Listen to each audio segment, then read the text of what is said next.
Salut à toi, moi c'est Diaby Amara. Bienvenue sur ma chaîne. Ici, je te partage les informations nécessaires pour apprendre à monter en compétence sur les systèmes Linux, des, des vidéos aussi, des changements de mindset, des gestions de projet, tout ce que j'apprends. Donc, je le partage sur ma chaîne aussi en parallèle. Aujourd'hui, on va continuer avec une autre série d'exploration des systèmes GNI Linux. Plus précisément, la partie de la gestion du matériel. Voilà, donc, ça, c'est un aspect très très important parce que la data peut être créée sur le système, la data, la donnée peut être stockée sur le système. Euh, pour ce faire, il y a, il y a plusieurs manières de les faire, mais on va parler de deux ou trois types, mais on va montrer des exemples qui sont liés au système en local. Euh, pour cela, moi je suis connecté à un terminal ici, donc c'est mon portable qui tourne sur Ubuntu. Donc, les mêmes traitements sont réciproques sur d'autres environnements Debian, peu importe la distribution. Alors, il faut d'abord comprendre les contextes avant de rentrer dans les manipulations et autres. Le contexte, c'est quoi? Le contexte, c'est que on stocke de la donnée sur la machine, sur le serveur. Euh, ça peut être quelques fichiers, ça peut être aussi des données en grande quantité euh, en fonction de l'espace de stockage et surtout en fonction de l'usage lié à la donnée. Maintenant, euh, c'est comme si tu as un disque dur externe. Ça, c'est le côté visuel ou une clé USB. Il y a un espace de stockage qui est là pour te servir de mettre la data ou de les supprimer après. Voilà, ça c'est les côtés visuels, les côtés externes. Donc, euh, ensuite, une fois que tu mets en place un serveur nu, c'est-à-dire il n'y a rien sur le dessus sauf les systèmes, les informations par défaut qui étaient piquées pour le démarrage, tout ça. Euh, Tu as le côté matériel en fait lors de l'installation qui tu peux directement agir sur ce côté-là. Par exemple, moi je sur ce portable-là un disque dur SSD de 512 Go. Voilà, donc lors de l'installation, j'ai pris la configuration par défaut. Par défaut, qu'est-ce qu'il m'a fait en fait? Il m'a pris un petit morceau de mon disque où il va mettre l'image, c'est-à-dire le répertoire, les montages nommés boot slash IFI, un truc comme ça pour mettre la partie qui sera chargée lors du redémarrage. C'est tout un process complet et tu peux chercher sur internet, tu verras plein d'informations sur là-dessus. Alors, voilà, donc je vais juste vérifier que mon terminal est up et que tout est opérationnel. Donc, ensuite, j'ai plusieurs manières de les faire. Sur mon 512 Go, je pourrais par exemple garder les 512 mégas qu'il m'a pris pour mettre la partition du boot. Je pouvais aussi prendre les 400 et quelques gigas et euh, pourquoi pas de les découper en d'autres petits morceaux, des partitions que je vais exploiter comme en fonction de mon objectif comme je le souhaite. Donc, il y a cette partie à comprendre. Le système vient avec, vient avec euh, les fichiers, les informations nécessaires pour que tu exploites la partie stockage. Voilà, où est-ce que tu vas mettre ta data. Mais par contre, les manipulations, comment tu fais la partition, tout ça, ça va dépendre de ton objectif. Sinon, par défaut, il t'arrangera, il prendra juste les nécessaires pour ne pas mettre la partie boot et tous les restes du file system tous les restes de stockage dans une seule partition. C'est les mêmes disques, mais des partitions différentes. Donc, comme tu as pu comprendre les mots, un espace de stockage, un bloc de disque, on peut les découper en des petites partitions. Donc, ces partitions-là, on peut les monter à des répertoires différents en fonction des objectifs derrière, quoi. Euh, donc, comment est-ce que je vais voir déjà euh, les disques derrière ou les différents disques derrière mon serveur, mon système. Il y a une commande assez sympa pour le faire, c'est lsblk. Bon, moi j'ai des loops qui tournent sur ces serveurs-là, sur cette machine-là. Je pense que je vais me limiter en. Il y a une option où j'ai fait un grep.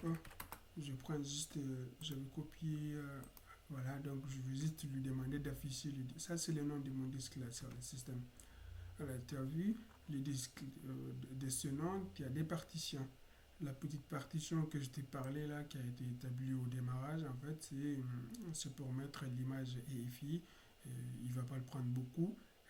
C'est cette partie qui sert à charger lors du démarrage. Il y a plein d'informations sur cet aspect démarrage là, comment les bootloaders ont fait depuis la mise sous tension jusqu'à le chargement du kernel et le montage automatique. Tout ça, il y a des bons process, il y a des gens qui ont bien travaillé sur ce système-là pour te montrer. Tu peux taper sur Internet pour avoir plus d'informations. Alors, si tu souhaites monter en compétence dans tout ça là. Voilà, donc il y a un gros bloc de partitions qui me reste. Donc, c'est tous les restes des partitions que j'ai à ma possession. Euh, donc, cette partition-là, euh, elle est montée en fait elle est montée directement dans les PAF, la racine de l'arborescence du système. Il ne faut pas trop faire attention à ça. J'essaie de l'éliminer plusieurs fois, mais je ne comprends pas pourquoi il est gardé encore. C'est une petite montage, un snap qui est fait par Firefox.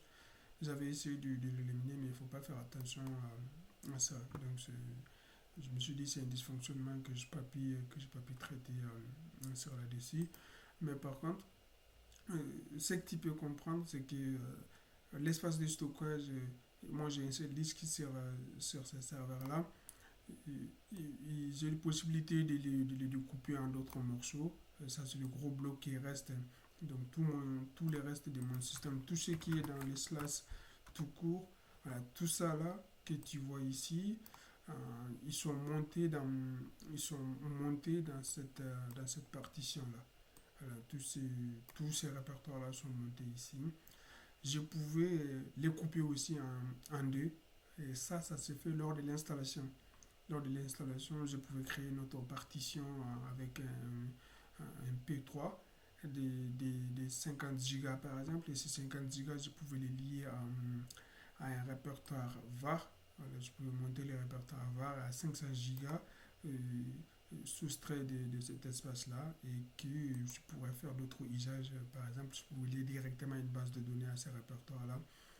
Euh, voilà, donc ça c'est le côté Ketia, la vision pour la partition. Donc, lors de l'installation, bon, souvent c'est trop rapide, sinon il te demande si tu veux le prendre par défaut.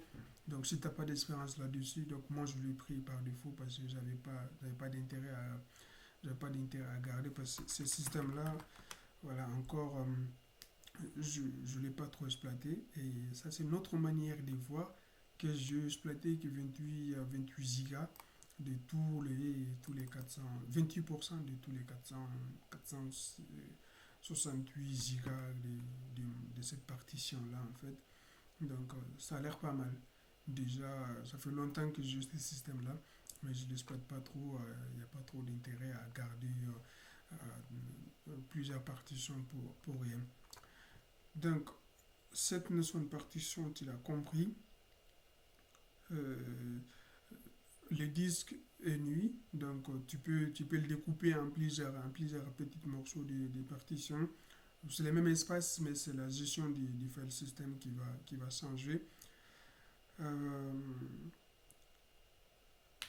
Maintenant, si j'avais d'autres partitions, par exemple un P3, mais qui tombe, c'est-à-dire cette partition-là qui était liée, à var, par exemple, si j'avais une autre partition qui est liée à var, et que la partition P3 est tombée, et automatiquement var, il sera lié à la partition par défaut. C'est-à-dire, toutes les nouvelles informations que tu vas créer dans var du moment où la partition des 50 gigas est tombée, en fait, il sera lié à cette partition-là. Donc, il va le stocker dans les restes des 468 moins 500 gigas, il va le stocker là-bas. Mais par contre, lorsque tu vas venir vérifier dans var, euh, à partir du moment où la partition P3 est tombée, donc, tu n'auras plus accès aux informations qui étaient dans var, qui étaient dans le P3. Et ça, c'est le point de vigilance à prendre en compte. Pourquoi tu n'en as plus accès? Parce que les anciennes informations, j'étais là, une partition. Cette partition-là a été démontée, donc elle n'est plus accessible. Donc, tu as toutes tes nouvelles datas qui sont sur d'autres, liées à une autre partition. Par défaut, si tu n'as pas indiqué, il va le lier ici. Donc, ça, c'est le point de vigilance au niveau des partitions. Donc, c'est une exploration. Moi, j'essaie de te donner une large gamme d'informations donc, qui vont pouvoir t'aider à comprendre et à monter en compétence. Parce que la montée en compétence, c'est juste un schéma. Je plein d'informations, je les exploite, j'ai une expérience, je sais comment ça fonctionne. Si je sais comment ça fonctionne, j'ai une compétence là-dessus. Donc, c'est une grosse quantité d'informations qui est corrélée, qui est traitée et qui donne une connaissance de comment traiter un problème. Ouais, moi, je le vois comme ça. Donc, on a parlé de partition, mais par contre, il y a ce qui est intéressant, ces montages-là, euh, pour monter le, les devs de cette partition, ça c'est le nom par défaut de mon disque, et ça c'est la partition numéro D. Si je veux si je veux lier à, si je vais lier à ces répertoires-là, et ça, tu peux faire usage de la commande monte. Monte, en fait, il permet de lier soit une partition, soit un disque à un répertoire. Voilà, donc tu peux faire man de monte si tu veux savoir plus d'informations sur la DCI. Donc, pour faire un montage aussi, il faut préciser les file systems, c'est-à-dire les types de systèmes de fichiers. Bon, on va en parler déjà, on a parlé de partition, on va parler de comment monter la partition avec la command mount. Bon, moi je suis déjà un système opérationnel. J'avais trop pensé à le cacher et de reprendre tout, mais la vidéo va être longue, ça on n'en a pas besoin. Donc après la commande monte, la syntaxe, tu donnes les types de file system que tu souhaites, donc tu peux dire x et t4. Ensuite, je pense que tu donnes la partition ou les disques et après tu donnes les répertoires. Bon, ou c'est le contraire, je ne me rappelle plus, ça fait longtemps que je n'ai pas fait usage.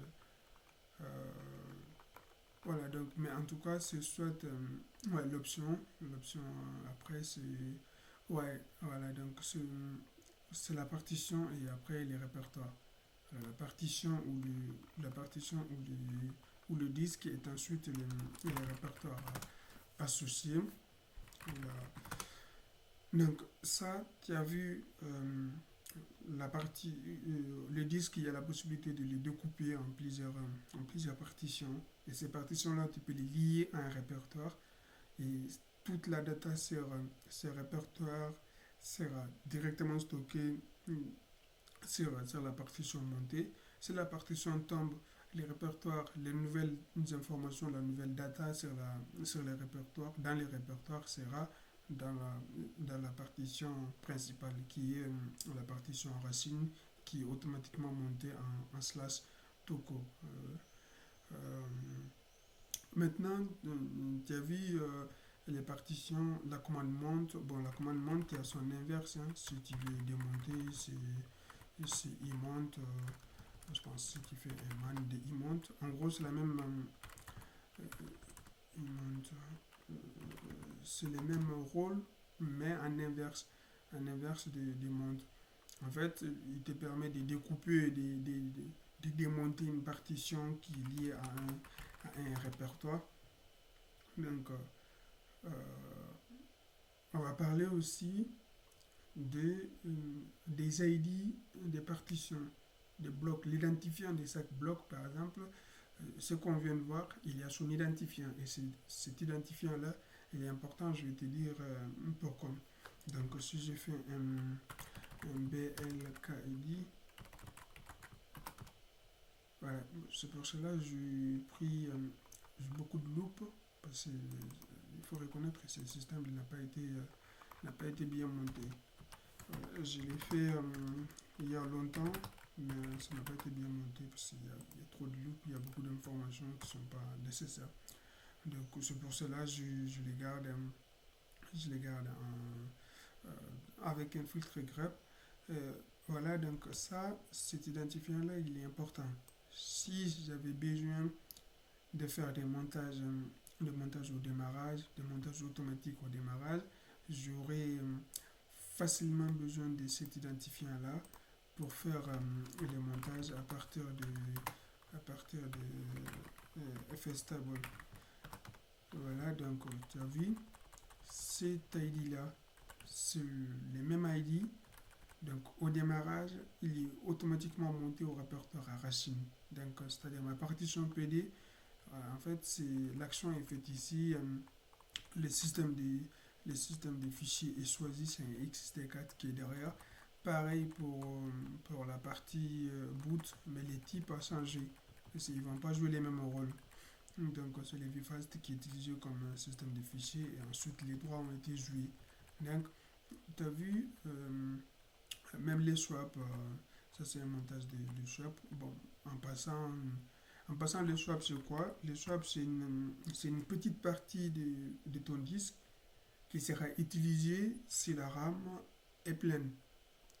Mais souvent, il y a des cas où sur des systèmes, ça va t'arriver que les swaps il est à 100% alors que tu as plein de RAM. Tu as la RAM, par exemple, je vais te montrer ça rapidement. Euh, les swaps, c'est une partie du disque qui est utilisée, par exemple, la RAM. C'est beaucoup plus rapide que le système utilise une partie du disque de 2 Go, il va l'exploiter. Normalement, il est censé être utilisé au cas où la RAM est pleine. Euh, il, va, il va se servir de cette partie du disque pour être encore opérationnel. Mais il va t'arriver que le swap soit utilisé. Moi, ça m'est arrivé plusieurs fois que le swap il est plein, alors que j'ai encore 32 Go et 64 Go de RAM, mais qui n'est pas tout à fait épuisé. Euh, J'avais vérifié un peu pourquoi, mais tout le temps je tombe sur la solution, mais pas la cause. C'est-à-dire la solution, on te dit de faire un swap on et swap off. Voilà, donc je crois que c'est swap off moins A. Et ensuite, la même chose, tu fais le swap on moins A. On me dit la solution de vider la RAM, mais voilà, donc ça sur commande, tu vas vider la RAM et bon, je sais pas si c'est le contraire, c'est le swap on, mais en tout cas, il va faire l'action.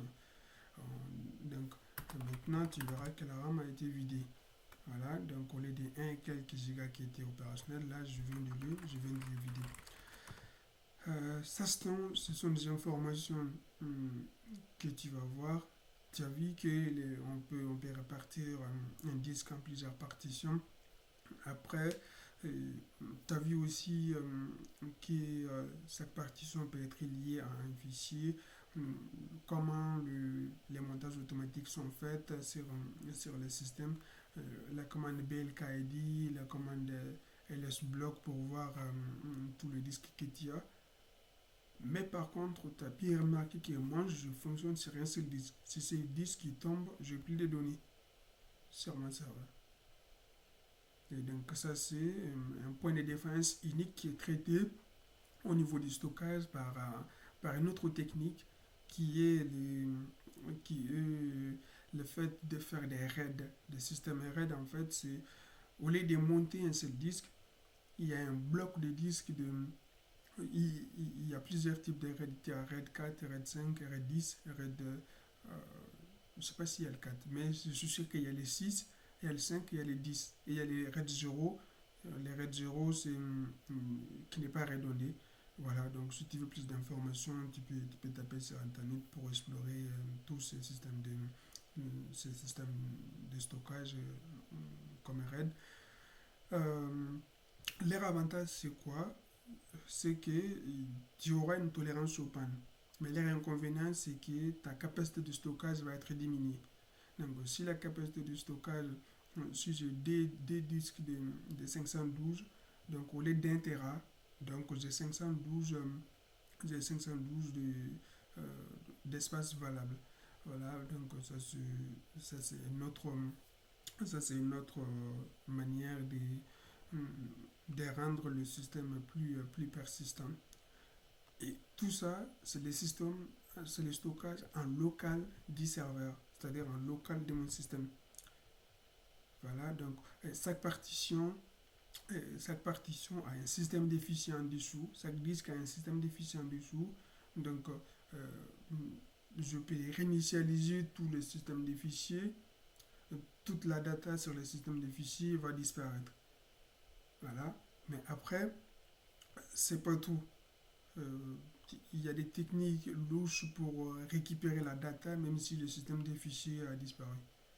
Voilà, mais il y a, une autre commande, je crois que c'est Asred. C'est une commande qui n'est pas mal. Voilà, donc si tu veux mettre toute la partition, tout le disque à zéro, bah, tu peux l'explorer avec les options, tout ça. Donc tu vas pouvoir mettre. Mais elle est très dangereuse parce qu'elle est remplie. Il va remplir tout l'espace de stockage avec des bits 0. Donc, l'inconvénient, c'est que tu gonfles vraiment ton disque avec des 0, 0, 0, 0. Les retours en arrière, ça peut être très délicat. Voilà, donc ça c'est par rapport à la gestion du stockage interne au système. Il y a un protocole qui est NFS, ça existe en plusieurs versions, ça c'est pour les stockages, pour de stockage externalisé. Par exemple, je peux avoir un gros système de stockage ailleurs, mais qui est accessible par mon serveur via Internet. Voilà, donc ça peut être sur un seul réseau local, ça peut être sur un réseau distant. Mais pour un réseau distant, tu dois ajouter des techniques pour sécuriser d'abord la communication entre les deux serveurs. Mais tu peux aussi stocker la data d'un serveur sur un autre avec un protocole comme un NFS par exemple. En fait, lors du montage, je pense qu'il va juste préciser au AT que c'est un montage NFS V4. Bon, il ne me donne pas. Ouais, moi, je l'ai fait comme ça, NFS V4. Après, tu donnes, je crois, l'adresse IP du serveur, la destination. Tu donnes les répertoires. Pardon. Tu donnes les répertoires sur lesquels tu vas stocker, tu vas faire les montages avec ton serveur. Par exemple, je pouvais mettre l'adresse IP, c'est juste un exemple. Hein. Donc, je pouvais mettre 20 par exemple. Je lui dis je lui dis quelle partie sert ces serveurs distants-là. Donc, je veux lier avec mon monte, par exemple. Voilà, donc ça, euh, c'est la syntaxe que tu peux avoir pour la commande. Bien sûr que ce n'est pas une commande complète parce que moi, je veux pas de serveur distant sur lesquels j'aimerais faire des montages NFS. Donc, tu as vu, euh, tu as vu 4 niveaux ou 5 niveaux. C'est qu'un disque, tu peux le découper en partitions. Donc, pour le faire, je crois que c'est FS-Disk. Je ne sais pas, FDisk, c'est cette commande-là, FCHIC. Euh, Après, tu auras un questionnaire qui te dira le type de partition que tu veux faire. Je pense qu'il y a une partition qui est limitée à 2 Tera. Donc, si ton espace il passe à 20 Tera, donc tu dois le changer, tu dois faire des changements pour le faire. Donc, le but de cette vidéo, c'est pas d'aller en profondeur d'un aspect, mais c'est de te donner un ensemble d'informations que tu peux exploiter, euh, que ce soit maintenant ou au fur et à mesure de ta progression. C'est comme ça qu'on peut en prendre, quoi. Euh, donc, tu as vu les partitions, tu as vu comment tu peux lister les disques, tu as entendu parler aussi de stockage en RAID, tu as entendu parler qu'on peut faire des montages NFS avec un espace distant. Donc, euh, tu as vu aussi qu'il y a un morceau de ton disque qui sera utilisé pour les swaps. Donc, normalement, automatiquement, il basculera ici si la RAM est 100%, si la RAM est 100% utilisée.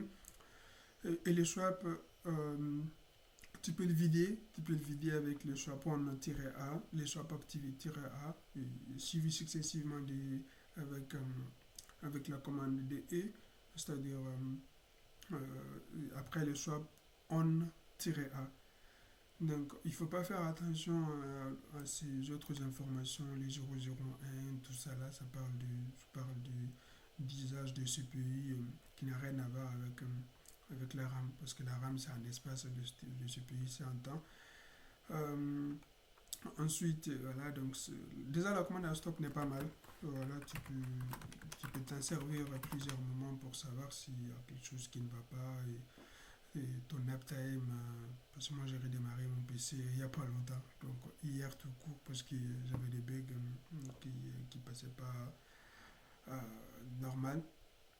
Euh, Tu as vu aussi qu'il y a des montages qui sont automatiquement faits lors des redémarrages, qui sont effectués dans le etc FSTab. Voilà, donc si tu veux identifier cette information-là, en fait, c'est facile, hein, c'est les build ID. Tu peux chercher par rapport au disque. Voilà, donc ça c'est en gros dans la grande majorité des cas, les informations que tu auras besoin de connaître sur la partition. Et dans une ancienne vidéo d'exploration, je te disais que la représentation dans l'arborescence de tout ce qui concerne le matériel, c'est dans les devices dev. Voilà, tu as plein d'informations qui vont passer. Tu as vu, ça c'est mon répertoire qui est là. Parce que moi, je touche ça parce que y a quelque chose qui ne va pas avec ces montages-là. Parce que je l'ai installé en brut. Je pense qu'il y a des choses qui n'ont pas été trop opérationnelles. C'est tout par rapport à cette exploration sur la manière du stockage. Je vais juste compléter avec les systèmes de fichiers. Le couramment utilisé, c'est les ext4. Donc, si tu veux utiliser des VM qui vont venir piocher dans un espace de stockage général, donc tu peux utiliser LVM. LVM, il est costaud. Pourquoi il est costaud? Parce que tu peux regrouper un ensemble de disques dans un RAID. Et ce RAID-là, tu peux le transformer en un volume logique. Et ce volume logique-là, derrière, les petites VM ou des machines virtuelles vont venir utiliser l'espace pour stocker leurs data et tout ça. Il est trop stylé. Tu as aussi ZFS qui n'est pas mal aussi, qui peut jouer les mêmes rôles que LVM pour, pour des VM qui vont venir piocher de l'espace de stockage dans un ensemble de répertoires. Euh, je vais faire des explorations sur ces aspects-là. Euh, je pense on a fait le tour. Je te dis à très bientôt pour une autre vidéo d'exploration. Je compte encore faire 3 vidéos d'exploration avant de parler d'autres choses sur les systèmes GNU et Linux. Je te dis à très bientôt. Merci.